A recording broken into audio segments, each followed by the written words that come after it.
I was on the way down and I could feel the bike was following me over. It's just that there was nothing I could do. Yeah, no, I'm going up to Bob Creek to collect some traps. But, you know, I should be back in time, give or take an hour or 3. The survival expert regularly heads into the mountains alone and makes no firm plans about his return with his family and friends. Well, listen, if I don't show, we'll do it when Lil's back, okay?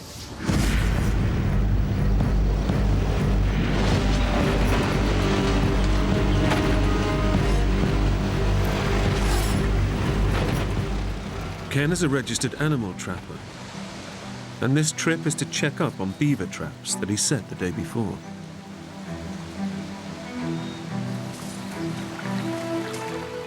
We trap to keep a good, healthy population of animals. And beavers are a rodent. The goal is to try and keep beavers from overpopulating. Ken loves the great outdoors, and nothing stops him from enjoying this vast wilderness, not even his disabled leg. I had polio. I had over 20 operations when I was a child. I mean, I was never supposed to walk. I threw the braces away and everything else, and I said, I'm gonna walk. I'm gonna do whatever normal people do.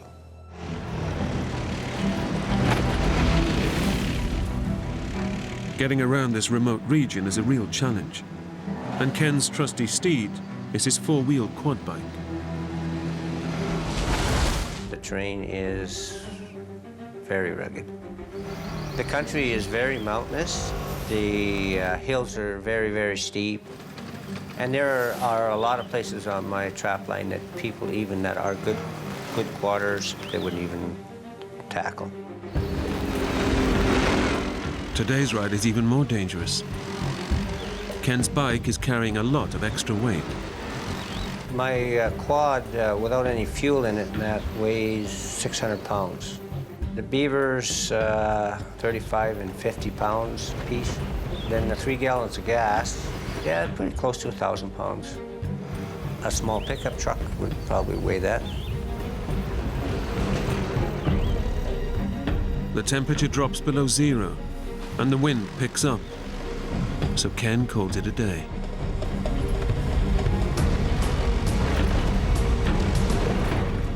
The wind was blowing at least 80 kilometers an hour. It was stuff blowing in my face as I was trying to drive. It was blowing up small rocks. All of a sudden, I felt this sharp pain in the eye, and I blinked, and I felt like a piece of grass in my eye. And the second I let go of my handlebars, I grabbed a hold of this piece of grass.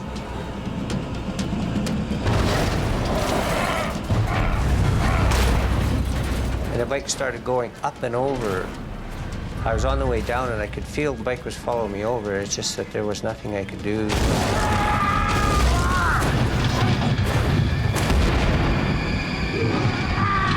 It felt to me like I was fast enough that I was getting out of the way, but then, wham, it was so fast. It just knocked me right face first into the dirt. And then I felt this excruciating pain in my leg. I could feel my foot. I could feel my ankle just totally dislocating and the bones were breaking. I almost threw up just from the pain. The steel rack rammed me in the smaller part of the back and drove me down and knocked the wind out of me. The pain was from my ankle and in the calf of my leg.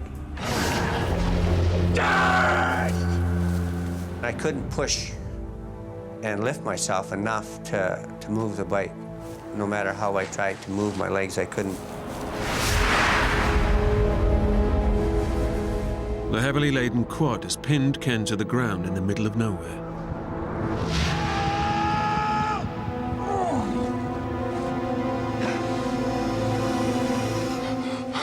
As a paramedic with the local rescue unit, Ken's first instinct is to try to assess the severity of his injuries. I took my pulse. My pulse was at 160. It was bounding. I could feel, so my blood pressure must have been up high because I could really feel my pulse. My skin was pale. If I pinched it, it was slow to come back to normal. It took 5 seconds for my color to go back in my finger, so I knew that I was in shock. Pain and the anxiety was causing me to make my heart rate go up. So I knew I had to slow myself down so that I could rationalize, I could think properly. Ken learned how to deal with pain as a child, fighting polio. I kind of mentally block it out. It's amazing how much pain I can actually block out. Ken cannot reach his legs, which took the full impact of the crash. And he can only imagine the kind of damage that's been done. My first assumption was that, yes, I dislocated my ankle for sure, possibly crushed it. I thought that maybe I had done a lot of damage to my right knee because it hurt like hell. My polio leg is not very big. I can actually put my hand around it like this. When it smashed down into that ground, I thought for sure that knee was done. The weight of Ken's quad bike and survival gear exerts enormous pressure on his injured legs, causing excruciating pain.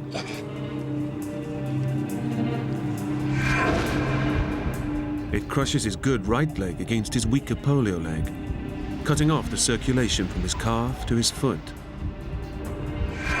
Ken knows that to avoid permanent damage, he needs to act fast. My first reaction was, I need to get out from underneath the quad, even if I've broken my leg. So I looked around and tried to see if there's any sticks or anything I could grab. All of Ken's gear is still strapped to the quad.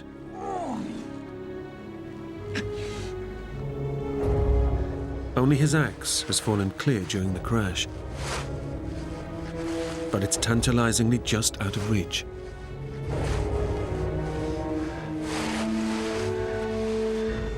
Ken's survival instinct kicks in.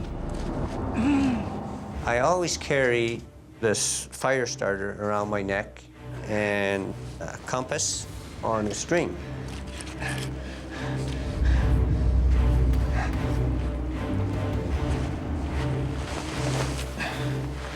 Getting his hands on the axe could mean the difference between life and death.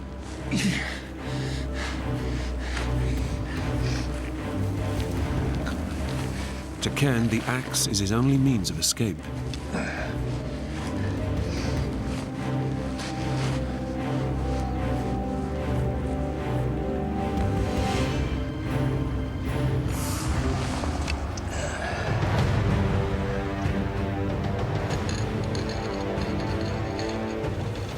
It took me several tries or more to finally catch the butt of the axe handle. I thought right away, well, maybe I can use my axe as a leverage to push the quad off of me. But, trapped face down, it's impossible for Ken to get enough leverage on the axe handle to lift the quad. Now I think, okay, I'm stuck here. I'm actually trapped. But when you're in that situation, you got to try something, and if that don't work, you got to try something else. I was thinking, well, if I can reduce the weight on the quad, maybe I'll have a better chance of getting out from underneath it.